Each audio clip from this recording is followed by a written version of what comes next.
ఒక వాక్యానికి సంబంధించినటువంటి ప్రశ్న మొట్టమొదటిగా చూద్దాం.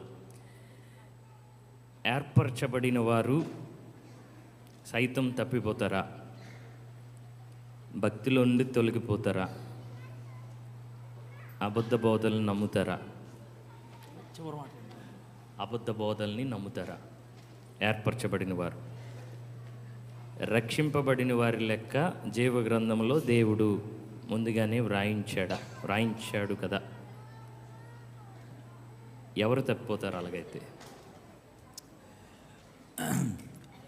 ఇప్పుడు బైబిల్లో ఉన్నటువంటి కొన్ని పత్రికలు ఉన్నాయే, అవి విశ్వాసులకి రాశారు. అంటే విశ్వాసులు అంటే మారు మనసు పొందిన వాళ్ళకి, యేసుప్రభుని సొంత రక్షకుడిగా అంగీకరించిన వాళ్ళకి, పరిశుద్ధాత్ముడు తమ హృదయంలో ఉన్న వారికి రాశారు. ఉదాహరణకి 1 యోహాను పత్రిక విశ్వాసులకి రాశాడు. 1 యోహాను పత్రికలో యోహాను కూడా తనని కలుపుకుంటూ రాశాడు, తనను కూడా కలుపుకుంటూ. ఉదాహరణకి 1 యోహాను పత్రిక 1వ అధ్యాయం 9వ వచనంలో, మనము మన పాపములు ఒప్పుకొని ఎడల, మనము అన్నప్పుడు దాంట్లో ఎవరున్నారు? యోహాను కూడా ఉన్నాడు. మన పాపములను ఒప్పుకొని ఎడల, ఆయన నమ్మదగిన వాడు, నీతిమంతుడు కాబట్టి మన పాపములు క్షమించి సమస్త దుర్నీతి నుండి పవిత్రంగా చేయాలి.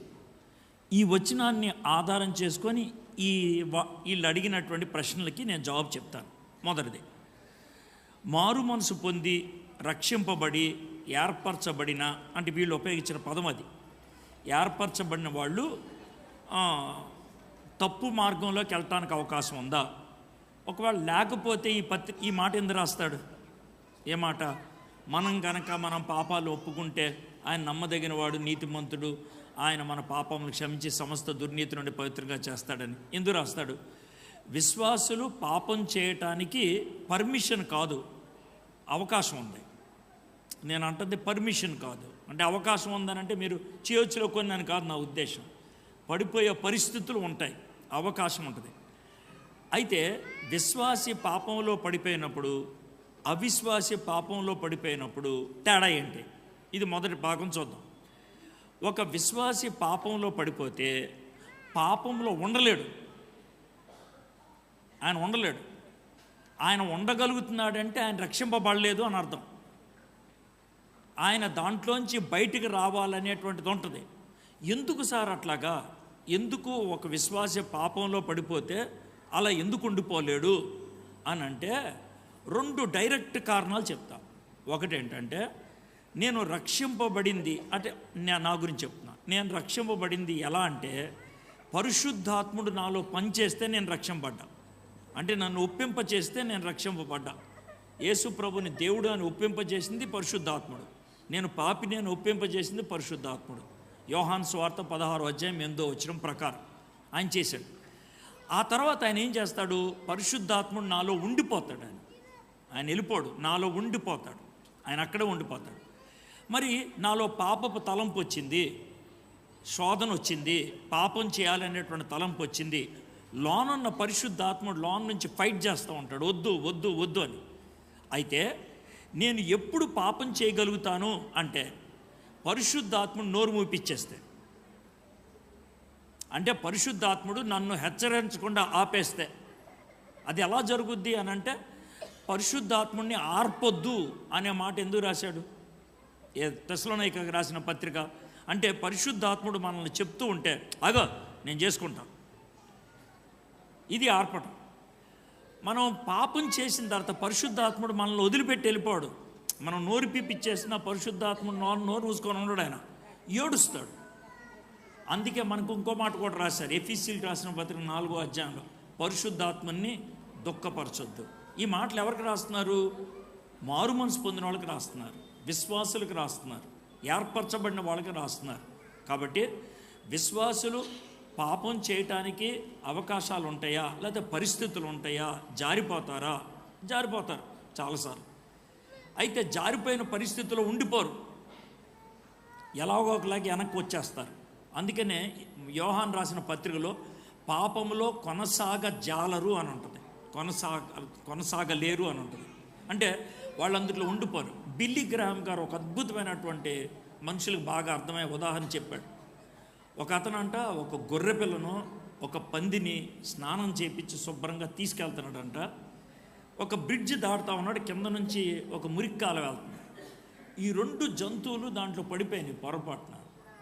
అయ్యో నేను ఇప్పుడే స్నానం చేయించానని బాధపడుతూ గబగబా కిందకి వెళ్ళే లోపల గొర్రెపిల్ల బయటకు వచ్చి దులుపుకుంటుందంట. పంది అక్కడ చక్కగా ఇమిడిపోయి ఉందంట. ఆయన ఆ మాట చెప్తే ఏమంటాడంటే, దేవుని పిల్లలు గొర్రె పిల్లలు కానీ పంది పిల్లలు కాదు అని అంటాడు. అదే ఆయన చెప్పిన మాట. సో ఇది మొదటి భాగానికి నేను ఇవ్వటం ఏంటనంటే, విశ్వాసులు జారిపోతారంటే జారిపోతారు, జారిపోయే అవకాశం ఉంది, కానీ దాంట్లో ఉండిపోలేరు, వెనక్కి వస్తారు. లేట్ అయ్యే కొద్దీ, అంటే వెనక్కి రావటం లేట్ అయ్యే కొద్దీ దెబ్బలు ఎక్కువ అవుతాయి. అంటే దేవుడు వెనక్కి తీసుకురావడానికి దెబ్బలు ఎక్కువ కొడతాడు. అంటే మీకు కొన్ని ఉదాహరణలు కూడా చెప్తే సరిపోద్ది. మన సంసోన్ గారు వెనక్కి రావట్లేదని ఎక్కడ దాకా దెబ్బ కొట్టాడు దేవుడు అంటే, అతను కళ్ళు పీకేసేసి కాళ్ళకి చేతులకి గొలుసులేస్తే అప్పుడు కానీ బుద్ధి రాల. అప్పుడు ప్రభా అయ్యో నన్ను క్షమించు అని అనటం జరిగింది. అర్థమైందా? దావీదు గారు మనకి తెలిసినటువంటి చరిత్రలో 4 సార్లు పడిపోయాడు. మనకు తెలిసిన చరిత్రలో 4 సార్లు. ఆయన పడిపోయినప్పుడల్లా దేవుడు దెబ్బ కొడుతూనే ఉన్నాడు. ఇప్పుడు ఆయన బెత్షెబాతో వ్యభిచారం చేస్తే పుట్టిన కొడుకు చచ్చిపోయాడు, ఏం సమస్య లేకుండానే. అప్పుడు బుద్ధి వచ్చి వెనక్కి వచ్చాడు. సమూయేలు 2వ గ్రంథం 24వ అధ్యాయంలో దావీదు గారికి గర్వం వచ్చింది. గర్వం వచ్చి లెక్కలేయడం మొదలు పెడితే దేవుడు ఎలా దెబ్బ కొట్టాడంటే, ఆయన రాజ్యంలో 70,000 మంది చచ్చిపోయారు. అప్పుడు బుద్ధి వచ్చింది. కాబట్టి విశ్వాసి పాపం చేస్తే వెనక్కి వస్తాడు, కానీ ఈ లోకంలో ఆ పాపం యొక్క పర్యవసానం చాలాసార్లు అనుభవించాల్సి వస్తుంది. అందుకనే ఒళ్ళు దగ్గర పెట్టుకొని ఉండాలి. అందుకనే పౌలు గారు భయంతోనూ వణుకుతోనూ నా యొక్క రక్షణ కొనసాగించుకుంటున్నాను. నేను ఆ మాటలు చెప్పేసి ఈ మాటలు చెప్పకపోతే పడిపోతే మళ్ళీ వస్తాంలే, మనం మామూలుగా బెజవాడీలు వచ్చినట్లు అనుకుంటారేమో అని ఈ మాటలు చెప్తున్నాను. దేవుడు వాయిస్తాడు, ఎక్కువ సార్లు వెళ్తే కానీ మరీ ఎక్కువ వాయిస్తాడని చెప్తున్నా. కాబట్టి ఒళ్ళు దగ్గర పెట్టుకోవాలని. ఇది పార్ట్ 1. ఇక పార్ట్ 2, అబద్ధ బోధలకి పడిపోయే అవకాశం ఉందా? యాకోబు రాసిన పత్రిక కానీ, పేతురు రాసిన పత్రిక కానీ, తర్వాత యోహాన్ గారు రాసిన పత్రిక కానీ, యోధా గారు రాసిన పత్రిక కానీ, ఇవి విశ్వాసులకు రాసినవి. జాగ్రత్తగా ఉండండి, ఇవి విశ్వాసులకి. ఈ పత్రికలన్నిటిలో చాలా మటుకు ఒక అధ్యాయం. ఇప్పుడు యోధా పత్రిక అంతా అదే అనుకోవచ్చు. పేతురు గారు రాసిన 2వ పత్రికలో 2వ అధ్యాయం అంతా కూడా అధ్యాయం మొత్తం ఎవరు నీరో చక్రవర్తి కాలంలో మధ్య ఆసియా ప్రాంతంలో చెదిరిపోయినటువంటి క్రైస్తవులందరికీ రాస్తూ ఏమంటారంటే, దొంగ బోధకులు వస్తున్నారు మీ దగ్గరికి, జాగ్రత్త. ఎందుకు జాగ్రత్త చెప్పాలి? ఎందుకనంటే వాళ్ళు మోసం చేయడానికి అవకాశం ఉంది కాబట్టి, వాళ్ళ మాటలకి మోసపోయేటువంటి అవకాశం ఉంది కాబట్టి, అందుకని మీరు జాగ్రత్త అని చెప్పారు. పౌలు గారు దేవుడు స్వరక్తమిచ్చి సంపాదించినటువంటి సంఘానికి మిమ్మల్ని కాపర్లుగా పెట్టాడు. ఇది ఎఫెసీ సంఘానికి రాస్తూ, నేను వెళ్ళిపోయిన తర్వాత గొర్రెతోలు కప్పుకున్నటువంటి తోడేళ్ళు వస్తే జాగ్రత్త. ఎవరు చెప్తున్నాడు? క్రిసోస్తం గారు లాంటి వాడు చెప్తున్నాడు. ఆయన అర్థమైందా? అంటే క్రిసోస్తం గారు అంటే పాస్టర్ గారికి చెప్తున్నాడు, జాగ్రత్తయా, మిమ్మల్ని మీరు జాగ్రత్త చూసుకోండి, మీ సంఘాన్ని కూడా కాపాడండి. ఇప్పుడు క్రిసోస్తం గారు ఒక దొంగ బోధను పట్టుకొని మీ సంఘంలో పలానా ఆయన బోధించేది దొంగ బోధ అని అంటే ఈయన క్రిటిక్ అనుకోవద్దు, ఈయన బాధ్యత నెరవేరుస్తున్నాడు. ఎందుకంటే ఆ బాధ్యత దేవుడిచ్చాడు. దేవుడిచ్చింది నా బుద్ధి. ఏమంటే ఇప్పుడు మన పిల్లలు ఏది పద్ధతి అది తింటారు, చిన్నపిల్లలు, అరే అది తినకూడదురా అని చెప్తే అర్థం ఏంటి? వాళ్ళని కాపాడుతున్నావు జబ్బులు రాకుండా ఉండటానికి. సో ఆ విధంగా అబద్ధ బోధకులు క్రైస్తవులను కూడా మోసం చేయడానికి అవకాశం ఉంటుంది. అయితే ఇప్పుడు సెకండ్ పార్ట్, సార్ మరి క్రైస్తవులు కదా, ఏర్పరచబడిన వాళ్ళు కదా, ఎందుకు మోసగించబడతారు అని అంటే, ఒళ్ళు బద్ధకం వేసి అంటే ఇదేంటి సార్ అంటే, మరి అలాగ మాట్లాడారు. దేవుని వాక్యం చదవకపోతే, సత్యమేంటో తెలియకపోతే అసత్యాన్ని నమ్మేస్తావు నువ్వు. ఎందుకనంటే అబద్ధ బోధకుడు ఎలా వస్తాడంటే, 100 రూపాయల నోటు ఉంటుందే, డూప్లికేట్ ఎలా ఉంటుంది? అలాగే ఉంటుంది కదా. ఇప్పుడు 100 రూపాయల నోటు మనదేమో అది వంకాయ రంగులో ఉంటుంది, డూప్లికేట్ వాడు ఎర్ర రంగులో తెచ్చాడు, ఏమా తెలుసులే అని అంటాను. ఆడు అలా పట్టాడు, వంకాయ రంగులోనే తెస్తాడు. అది కూడా కాబట్టి వాడేం చేస్తాడు, బైబిలే పట్టుకొని వస్తాడు అబద్ధ బోధకుడు. అదే వాక్యాన్ని చెప్తాడు, కొంచెం అటు ఇటు మారుస్తూ ఉంటాడు అనమాట. అర్థమైందా? ఏదైనా తోటలో అవ్వని వాయించేలా మనోడు అలాగా. కాబట్టి వాక్యం క్షుణ్ణంగా చదివితే, వాక్యాన్ని జాగ్రత్తగా ధ్యానిస్తూ ఉంటే, అబద్ధ బోధకుడు వచ్చి బోధించినప్పుడు, తప్పుడు బోధలు ఏమన్నా బోధించినప్పుడు మన చెవులకి జాగ్రత్తగా తేడా అనిపిస్తుంది. కుర్రోడేడు ఎక్కడున్నాడు? ఏం పేరు అనిదే? టింకు. కుర్రోడు మంచోడు, అందుకే ఆయన పేరు ఉపయోగిద్దాం అనుకున్నాను. ఇప్పుడు టింకును చూస్తూ ఉన్నాయి ఇందాక, మనోడు పైంది కిందది రెండాటిని వాయిస్తున్నాడు.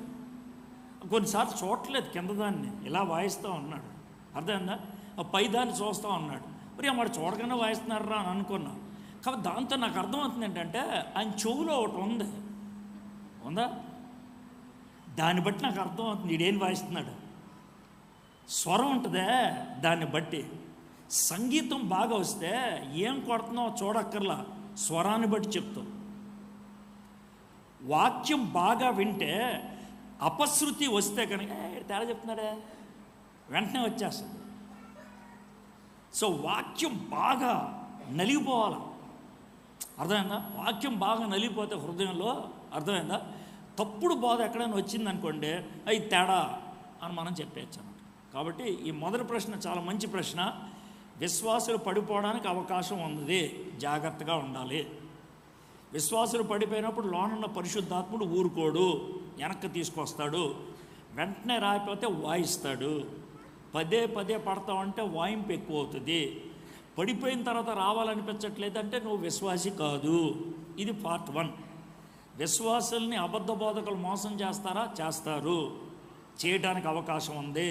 అందుకే బోల్డ్ సార్లు హెచ్చరికలు ఇచ్చారు. యేసుప్రభువే చెప్పాడు, నేను వెళ్ళిపోయిన తర్వాత అబద్ధ క్రీస్తులు వస్తారు అన్నారు. ఈ మధ్యకాలంలో బోల్డ్ రకాలైన క్రీస్తులు బోధిస్తూ ఉన్నారు. వీళ్ళంతా అబద్ధ క్రీస్తులు బోధిస్తూ ఉన్నారు. వాళ్ళు వస్తారు, ఆ బోధలు తీసుకొని వస్తారు. కాబట్టి మీరు బైబిల్ చదివితే ఇది నిజమైన క్రీస్తు, ఇది నిజమైన సంఘము, ఇది నిజమైన వాక్యం, అది కాదనే విషయం మీకు అర్థమవుతుంది. అది